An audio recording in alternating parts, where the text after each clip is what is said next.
sayang anak, kenapa dibikin anaknya pusing dulu ya, nggak naik-naik ya, baru sampai sekarang jadinya, sekarang pun masih 3,13.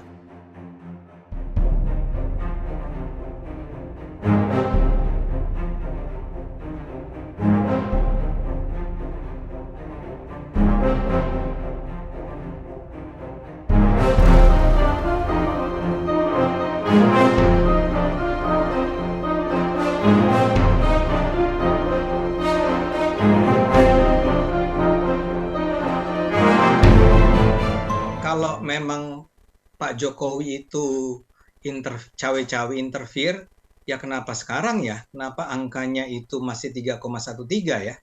Kalau memang udah mau cawe-cawe, mau intervensi, ya dari awal dong. Dia kan punya, orang menganggap dia punya otoritas yang sangat tinggi kan. Jadi dia katakan kalau sayang anak, kenapa dibikin anaknya pusing dulu ya, sampai nggak naik-naik ya, baru sampai sekarang jadinya, sekarang pun masih 3,13. Kalau Jokowinya sayang anak, dalam artian bersikap diskriminatif gitu ya, ya udah dari awal dong, ngapain nunggu sampai sekarang ya. Jadi buat saya itu bullshit lah ya, tuduhan-tuduhan semacam itu, operasi sayang anak tuh mengada-ada. Dan saya rasa ini memang konstan bahwa ada begitu banyak pihak yang takut ya PSI bisa lolos ke parlemen ya.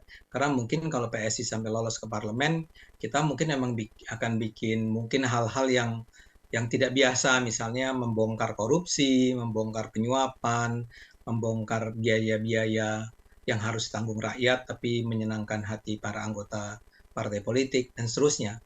Jadi memang ini biasalah, kita diserang dengan cara yang menurut saya tidak adil, tapi nggak apa-apa, masyarakat kan bisa menilai sendiri ya.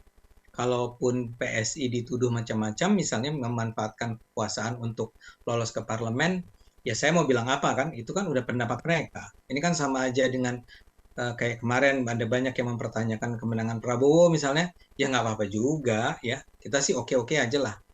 Yang penting kaminya jujur, kami tidak pernah melakukan money politics misalnya, kan sekarang sudah terbongkar nih, kalau nggak salah indikator yang bilang kan, menurut masyarakat money politics terbesar dilakukan oleh satu PDIP, kedua PKB kalau nggak salah.